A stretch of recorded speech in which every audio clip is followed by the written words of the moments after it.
Kembali Anda ikuti Smart Happiness bersama Arfan Pradiansa.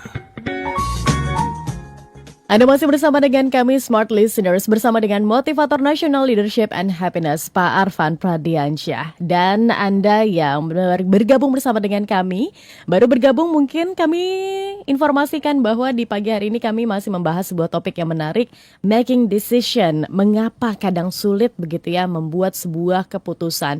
Mungkin Anda ingin bergabung bersama dengan kami berbagi cara Anda dalam mengambil sebuah keputusan yang sulit. Adakah hal yang Anda lakukan atau misal ketika ada sebuah pilihan yang sulit, Anda kembali ke orang tua begitu bertanya kepada ibu jika masih ada atau bertanya kepada Tuhan dengan mungkin yang muslim dengan sholat, yang lain ke gereja atau seperti apa? Adakah hal yang Anda lakukan ketika mengambil sebuah pilihan yang sulit? Ini masih kami mau bahas dalam perbincangan di pagi hari ini dalam program Smart Happiness. Dan Pak Arfan, izin mungkin bisa dijawab pertanyaan saya di sesi sebelumnya seputar sah nggak sih begitu ya mengambil jalan tengah atau gray zone, zona abu-abu dalam mengambil sebuah keputusan? Ya, terima kasih banyak Tasya. Ini pertanyaan bagus ya, dan saya kira mewakili banyak pendengar kita juga ya. Seorang wanita yang bekerja misalnya, ya tentunya harus ditelusuri lebih dalam ya. Apa yang terjadi dengan pekerjaannya gitu ya, dan apa yang terjadi dengan keluarganya gitu ya.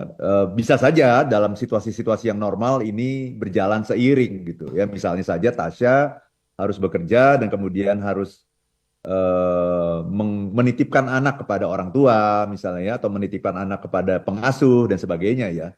Tetapi kita juga harus lihat juga itu harus betul-betul dipikirkan dan ditelusuri gitu, dievaluasi terus dari waktu ke waktu ya.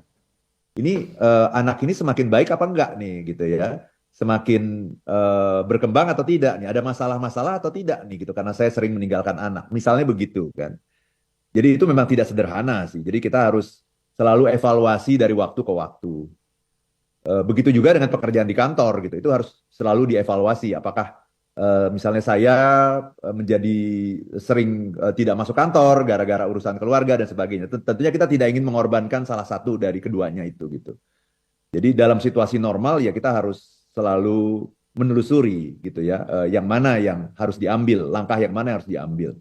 Nah, yang menjadi pertarungan values itu adalah ketika terjadi situasi yang tidak normal gitu. Misalnya anak sakit, gitu ya. Misalnya anak sedang sakit. Apa yang harus diambil tuh? Mau ke kantor, mau smart happiness misalnya. Oh, kalau kayak gini kita bisa online ya, dari rumah bisa. Itu sudah sebuah jalan tengah sebetulnya. Tapi katakanlah ada sebuah tugas yang harus diselesaikan di kantor, sudah ditunggu oleh klien, mau berangkat ke kantor dari rumah tadi anak sakit. Itu kan situasi tidak normal. Apa yang Tasya pilih? Panas. Anak sakit panas. Saya pernah ada di posisi itu kan Pak Arfan. Saya ambil pekerjaan dulu setengah hari, kemudian saya pulang cepat dan langsung bertemu dengan anak. Itu namanya jalan tengah. Tapi kadang-kadang situasi tidak menghendaki kita mengambil jalan tengah gitu. Ya, misalnya ya kalau misalnya ada orang tua yang bisa dititipkan, ada ibu di rumah gitu ya. Kemudian ibu kita juga cukup sehat dan juga cepat tindakannya gitu ya. Karena panas itu harus hati-hati gitu ketika anak panas gitu ya. Maka mungkin kita akan memilih oke, kita setengah hari gitu ke kantor gitu ya. Tetapi kadang-kadang kita dihadapkan pada situasi yang tidak seperti itu gitu, tidak se-luxury itu gitu. Maka tindakan kita harus benar-benar clear gitu, dan itu harus diputuskan dalam waktu cepat gitu. Kalau saya membayangkan saya seorang perempuan gitu ya, punya anak gitu, saya harus ke kantor, anak saya sakit panas, saya dengan gampangnya gitu ya, saya akan memilih anak. Dengan gampang gitu, saya akan memilih anak. Kenapa? Karena ya itulah menunjukkan nilai, value-nya adalah anak itu lebih penting daripada pekerjaan. Karena kalau saya tidak, yang namanya anak itu tidak tergantikan oleh apapun. Pekerjaan masih bisa digantikan oleh orang lain gitu. Kalau saya akan sangat clear gitu. Oh, anak ini sakit panas. Oke. Saya akan memilih anak gitu. Nah, itu kan menunjukkan sebetulnya value kita apa gitu. Atau nggak apa-apa, saya memilih pekerjaan karena pekerjaan ini kan juga untuk membiayai anak gitu. Misalnya begitu ya. Mhm. Pekerjaan ini kan juga untuk membiayai kehidupan anak-anak kita juga gitu. Jadi, oke, saya kalau gitu saya akan titipkan pada orang rumah gitu dan nanti saya akan kontak setiap setengah jam sekali atau sejam sekali saya akan menanyakan bagaimana keadaan anak saya di rumah gitu. Dan kalau ada sesuatu yang sangat urgent, saya akan buru-buru pulang gitu. Mhm. Nah, kalau seperti itu, yang saya lakukan berarti sebetulnya nilai yang lebih tinggi bagi saya adalah pekerjaan, Hmm. adalah kesuksesan gitu. Yang namanya alasan itu bisa, yang namanya reason gitu, itu sangat mudah kita ciptakan gitu. Mhm. Apapun yang kita pilih pasti ada alasannya gitu. Ya. Tetapi pilihan kita itu menunjukkan mana yang lebih penting. Oh, berarti pekerjaan ini penting nih buat saya gitu. Mhm. Daripada anak, karena anak bisa dititipkan. Atau sebaliknya, oh, anak ini lebih penting dari saya karena pekerjaan bisa dititipkan, bisa diwakilkan, bisa didelegasikan, misalnya begitu. Mhm. Mhm. Jadi memang situasi memang tidak ideal sih Tasya, tapi keputusan yang kita ambil itu menunjukkan values kita apa gitu. Ambil Mhm. contoh lagi begini misalnya. Misalnya gini, kita lagi buru-buru nih, buru-buru pulang ke rumah karena kita belum sholat. Mhm.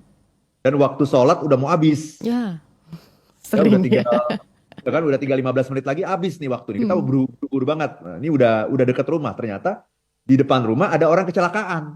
Hmm. Pertanyaannya, yang mana yang kita dahulukan? Kalau Tasya jadi yang mengalami itu, apakah Tasya, yaudah deh, yang penting kan sholat harus harus ini waktu udah mau habis nih gitu. Ya, kalau saya nolongin orang ini kecelakaan. Kalau saya nolongin orang ini, akhirnya saya sholatnya telat atau malah gak jadi sholat gitu. Mhm. Atau Tasya, ya udah saya nolongin orang ini deh. Tuhan kan maha mengerti. Misalnya gitu ya. Hmm. Nanti sholatnya saya jamaah aja gitu dari zuhur ke asar saya jamaah aja nanti. Yang mana yang Tasya pilih? Kita sholat dulu Pak Arfan. Oke, berarti ya itu kan menunjukkan gitu. Itu menunjukkan bahwa bagi Tasya yang paling penting sholat dulu. Hmm. Kalau saya ya Hmm. mengalami situasi itu, saya akan mendahulukan menolong orang. Hmm.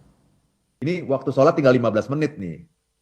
Tapi di depan rumah saya ada kecelakaan gitu. Dan saya sangat khawatir dengan orang ini kalau nggak buru-buru dibawa ke rumah sakit nanti tidak mendapatkan pertolongan yang segera gitu. Maka yang akan saya lakukan nih kalau saya mengalami itu, saya akan langsung dengan sangat mudah nggak banyak mikir. Oke, sholatnya nanti ini sholat zuhur saya bisa jamak ke sholat asar gitu. Dan saya akan buru-buru mendahulukan membawa orang ini ke rumah sakit. Itu yang akan saya lakukan gitu.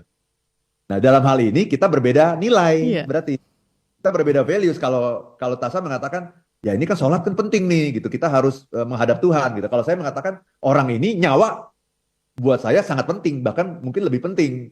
Tuhan itu sangat memahami, maha pengasih, maha penyayang, Hmm. gitu. Dan ada sebuah opportunity bagi kita juga untuk menjamak sholat kita. Misalnya. Hmm. Jadi selalu situasi yang sulit, Tasa. Hmm.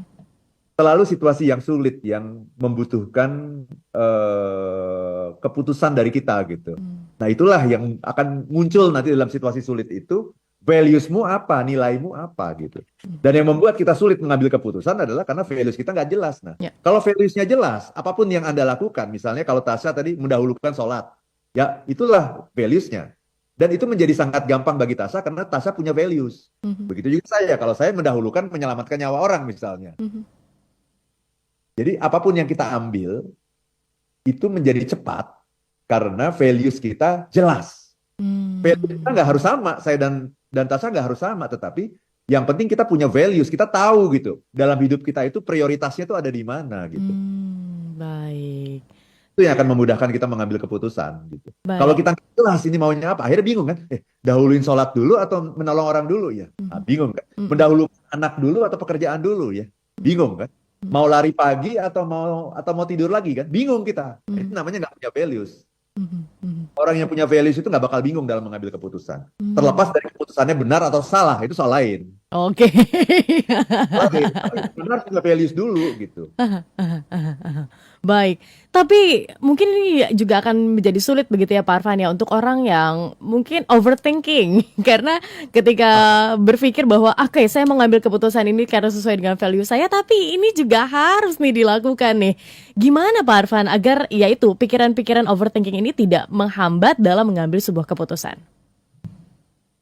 Ya, overthinking itu karena kita baru mikirin saat itu. Oh, I see. Jadi gini, Tasya, yang namanya values itu memikirkannya itu jauh-jauh hari, gitu. Jadi misalnya gini, kan saya seumur hidup nih nggak pernah merokok misalnya ya. Saya tuh nggak pernah merokok sama sekali gitu. Jadi dan itu sudah saya putuskan apapun demi pergaulan kayak demi apapun saya tidak akan pernah merokok misalnya. Jadi kalau ada yang nawarin rokok gitu, saya tidak akan memutuskan ketika ada yang nawarin gitu. Yang paling sulit itu adalah ketika sudah ada di depan mata kita harus memutuskan gitu. Ya. Jadi mengambil keputusan pada saat seperti itu yang membuat kita harus yang sangat membuat kita dipengaruhi oleh situasi dan kondisi gitu. Misalnya gini, contoh yang gampang begini deh. Misalnya saya lagi makan nih ya, ini lagi jamuan makan nih ya, lagi jamuan makan gitu ya. Kemudian ada hidangan yang enak-enak gitu, yang enak-enak tuh biasanya mengandung, contoh misalnya mengandung kolesterol tinggi misalnya gitu ya. Misalnya ada katakanlah apa daging kambing gitu ya, misalnya ada cumi gitu ya misalnya ya, atau ada yang santan-santan gitu yang bisa meningkatkan kolesterol saya gitu. Nah, pertanyaannya, apakah saya akan mengambil kesempatan itu atau tidak? Itu akan mudah kalau saya memutuskannya jauh-jauh hari. Oke, saya mementingkan kesehatan karena value saya, nilai saya adalah kesehatan. Supaya sehat, kolesterol saya harus terjaga. Supaya kolesterol saya terjaga, saya menghindari makanan-makanan yang bisa meningkatkan kolesterol saya. Nah, itu udah saya putuskan tuh jauh-jauh hari. Sehingga lebih mudah. Jangan sampai kita nggak pernah memutuskan itu, nggak pernah mikirin itu, kemudian apa? Kita hidangan makan. Nah, kemudian udah ada di depan mata kita nih. Ada daging kambing, ada cumi, goreng, dan sebagainya, dan sebagainya. Saya ambil nggak ya gitu? Bingung kita ngambil keputusannya. Kenapa? Masih Karena ragu. kita baru memutuskannya di depan mata kita, sehingga godaan itu akan sangat besar gitu mempengaruhi kita. Situasi dan kondisi akan sangat besar mempengaruhi kita. Maka yang namanya memutuskan itu jauh-jauh hari gitu. Saya tidak akan korupsi, itu mutusinnya jauh-jauh hari. Saya tidak akan selingkuh, itu mutusinnya jauh-jauh hari. Jangan ketika uang sudah ada di depan, udah ada orang nyodorin uang, Pak, ini Pak saya minta tolong Pak ini. Dia udah nyodorin uang, baru kita mikir. Terima nggak ya? Kalau diterima begini, nggak diterima begini. Susah jadinya, kenapa? Karena kita tidak punya values. Values itu adalah sesuatu yang kita putuskan jauh-jauh hari. Bukan yang kita putuskan ketika stimulus sudah ada di depan mata. I see. Itu. Oke, baik. Berarti hubungannya begini ya Pak Arfan. Apa yang menjadi values kita, apa yang menjadi dasar kita untuk mengambil sebuah keputusan, itu juga ditentukan oleh pengalaman hidup dan juga pendidikan dan apa yang kita pikirkan begitu. Apakah demikian begitu Pak Arfan? Apakah dengan hidupnya sudah lama, mungkin sudah umurnya senior, itu akan membuat keputusan itu lebih mudah untuk diambil, atau sebaliknya sebenarnya umur nggak ada hubungannya sih, atau seperti apa? Begitu ya, izin Pak Arfan dijawab di sesi selanjutnya. Smart Listeners, masih kami tunggu atensi dari Anda, nanti akan kami bacakan, dan tetap bersama dengan kami untuk satu sesi terakhir. Kembali Anda ikuti Smart Happiness bersama Arfan Pradiansa. Sesi yang terakhir Smart Listeners, pastikan Anda bergabung dan manfaatkan kesempatannya ya dalam program Smart Happiness di pagi hari ini. Making decision, mengapa kadang sulit? Anda tipikal orang yang sulit nggak sih dalam mengambil sebuah keputusan? Karena kalau misalnya sulit berarti tadi balik lagi ke statement di awal bahwa value-nya ini harus dipertanyakan seperti apa. Tapi ada hubungannya nggak sih Pak Arfan dengan yaitu latar belakang pendidikan, pengalaman hidup seseorang, atau usia begitu dalam menciptakan values ini dan akhirnya berdampak pada cara mengambil keputusan. Ya, terima kasih banyak Tasya. Sebelum saya jawab itu, saya juga ingin mengajak ya teman-teman semua yang ingin menciptakan happiness at work ya, karena ternyata kesuksesan itu bukan hanya tergantung dari pencapaian Anda, tapi dari apakah anggota tim Anda juga bahagia atau enggak gitu ya. Nah, mumpung ini mungkin di akhir tahun ini ada yang mau melakukan refleksi, atau mungkin nanti di akhir tahun 2025 ada yang mau melakukan kick-off meeting, rapat pimpinan, rapimnas, dan sebagainya. Anda bisa mengundang saya langsung ke perusahaan Anda, diskusi langsung dengan leader-leader Anda, para pengambil keputusan. Ya, kita akan bikin sebuah sesi yang sangat menarik, happiness at work gitu. Ya, jadi dan sesinya ini bukan sesi ceramah gitu loh, Tasya ya, bukan kayak khotbah Jumat gitu atau khotbah di gereja, bukan ya. Jadi ini sesi interaktif, sesi ngobrol. this is a very highly interactive session di mana kita nanti bisa berinteraksi langsung gitu. Dan saking interaktifnya tidak ada waktu untuk tanya jawab gitu. Karena setiap waktu adalah tanya jawab ya. Jadi pokoknya nanti kita bikin sebuah sesi yang sangat bagus yang melibatkan semua orang dan silakan teman-teman yang ingin menciptakan happiness at work di kantor, silakan Anda bisa langsung menghubungi ILM di 0812 12345 949 0812 12345 949 dan saya akan langsung datang ke kantor Anda gitu ya teman-teman semua. Dan satu lagi sebelum saya lupa ya, ada workshop juga kita di tanggal 12 dan 13 Desember hari Kamis dan Jumat. Workshopnya adalah The 7 Laws of Happiness. Nah itu ada special price hari ini. Kalau Anda ingin mendaftarkan diri di hari ini saja ya, silakan hubungi ILM di 0812 12345 949 0812 12345 949 untuk The 7 Laws of Happiness. Kita selenggarakan secara online, Tasya. Wow, ya. Jadi dari manapun Anda berada, Anda bisa langsung bergabung begitu ya di bulan Desember mendatang. Langsung dihubungi di kontaknya. Oke, Pak Arfan, silakan. Ya, jadi nggak ada hubungan gitu. Usia itu nggak ada hubungan. Pendidikan nggak ada hubungan, agama latar belakang nggak ada hubungan, tidak ada hubungan dengan yang namanya mengambil keputusan yang benar apa enggak gitu. Ya betul bahwa keputusan yang Anda ambil itu pasti akan dipengaruhi oleh latar belakang Anda, pendidikan, kebudayaan, agama dan sebagainya itu pasti gitu. Tetapi tidak menjamin bahwa keputusan yang Anda ambil itu keputusan yang benar gitu. Yang membuat keputusan kita itu benar atau tidak, itu adalah values. Kita harus jelas dulu values kita apa. Dan menetapkan values itu harus jauh-jauh hari. Nggak bisa ketika stimulus sudah di depan mata, baru kita mikirin, apa yang mau saya ambil ya? Akhirnya kita nggak bisa mengambil keputusan. Gitu. Contoh ya, kita harus banyak contoh. Misal begini, ada orang mau minjem uang ke Tasya. Aku lagi nggak punya uang nih, banyak sekali kebutuhan, aku mau minjem 10 juta. Nanti aku kembaliin deh kalau aku kalau aku proyeknya goals nih, nanti aku akan kembalikan mungkin dalam sebulan atau 2 bulan. Tasya akan kasih pinjem nggak? Kalau value saya, Pak Arfan, saya tidak akan memberikan pinjaman gitu kan, tapi saya akan memberikan dia secara sukarela. Jadi semana saya bisa kehilangan uang, itu yang saya berikan. Very good. Nah itu sama dengan saya gitu. Saya nggak akan kasih itu 10 juta. Mungkin saya akan kasih karena nanti ya niat kita adalah untuk persahabatan gitu. Tapi akhirnya nanti akan merusak persahabatan gitu. Ya jadi saya akan mengatakan padahal value saya adalah membantu, value saya memberi. Tetapi nanti ini bisa kontradiktif dengan values membangun persahabatan gitu. Sehingga mungkin saya tidak akan kasih pinjem uang 10 juta gitu. Mungkin saya akan kasih berapa ya? Let's say oke deh, aku ada uang 2 juta nih gitu. Ini aku kasih, ini bukan pinjaman tapi aku bantu kamu. 2 juta. Nah, selesai gitu. Dia juga senang ya dapat pinjaman, bukan dapat pinjaman, dapat bantuan dan bukan pinjaman, nggak harus dikembalikan. Gitu ya. Dan saya juga lega karena saya sudah bisa membantu teman yang sedang kesusahan. Dan saya juga tidak punya pikiran apapun karena saya tidak akan meminta dia mengembalikan pinjamannya, kan begitu. Yeah. Itu berarti kita punya values. Nah itu sudah dipertimbangkan jauh-jauh hari. Karena apa? Karena mungkin ada pengalaman hidup dan sebagainya gitu ya. Sudah dipertimbangkan jauh-jauh hari. Sehingga ketika ada orang yang meminta bantuan, kita udah langsung, oke, saya pasti tidak akan ngasih pinjaman, tapi saya pasti akan ngasih. Seberapa uang yang akan saya kasih itu tergantung dari kelonggaran yang sedang saya hadapi secara finansial ya pada saat itu gitu. Ya. Karena belum cepet gitu kalau kayak begitu kan, karena kita udah mikirin, nggak ada overthinking gitu.